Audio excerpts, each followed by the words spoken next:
अब आपको लिए चलते हैं गोंडा, जहां जी हां ब्रजभूषण शरण सिंह रैली को संबोधित कर रहे हैं। सुनिए। आता है, ये मिला मुझको जमाने से मोहब्बत का सिला, बेवफा कह के मुझे याद किया जाता है।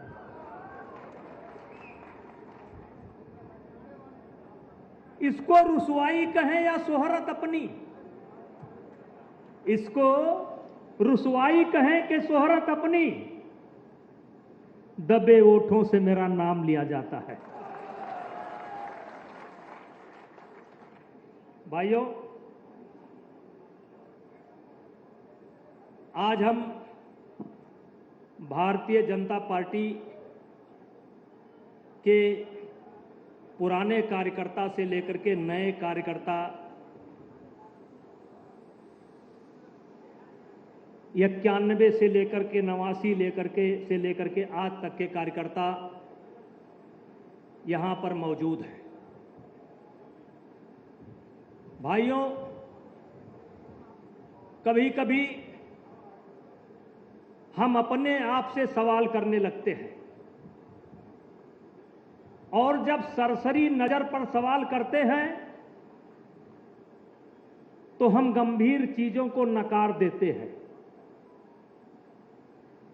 ऐसे जब हमारे भारतीय जनता पार्टी के कार्यकर्ता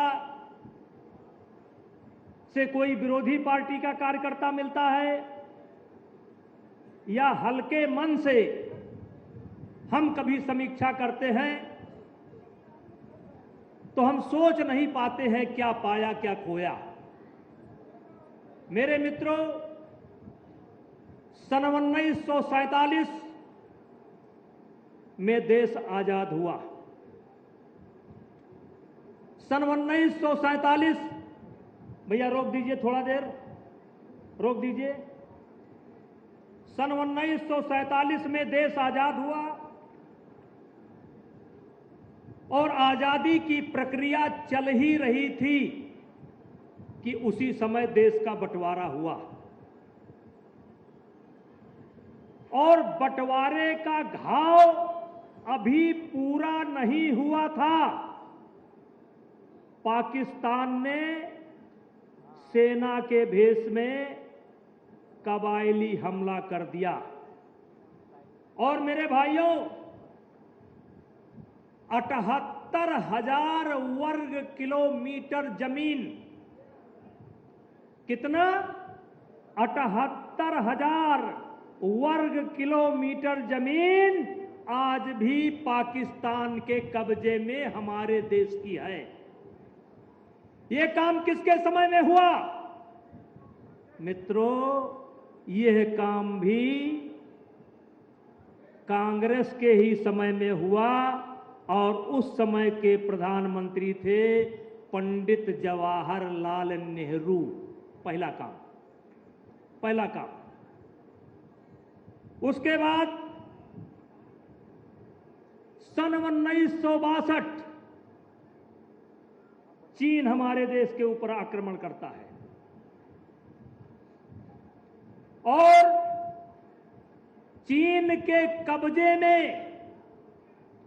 आज भी 33,000 वर्ग किलोमीटर जमीन है।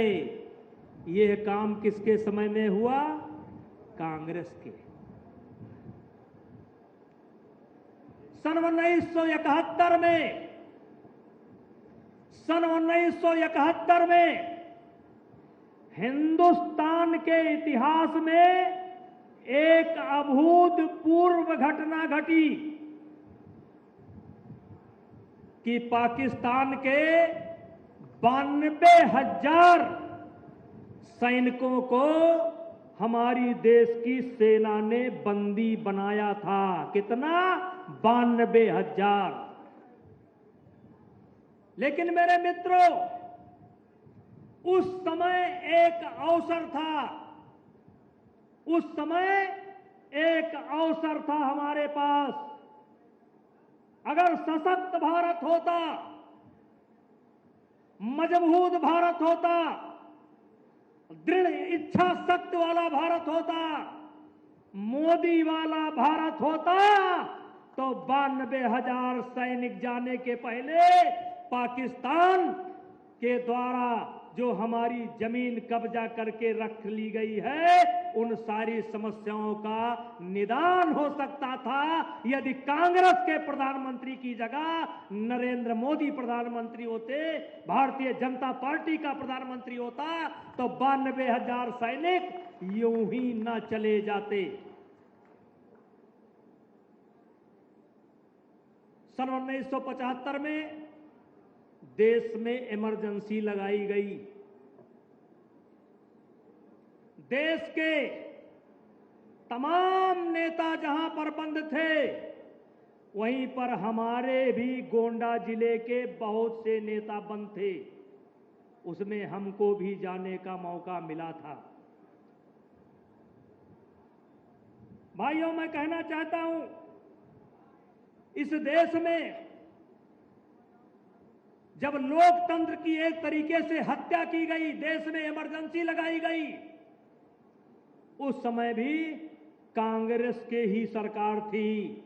और सन 1984 में जब सिखों का कत्लेआम किया गया, उस समय भी कांग्रेस की ही सरकार थी।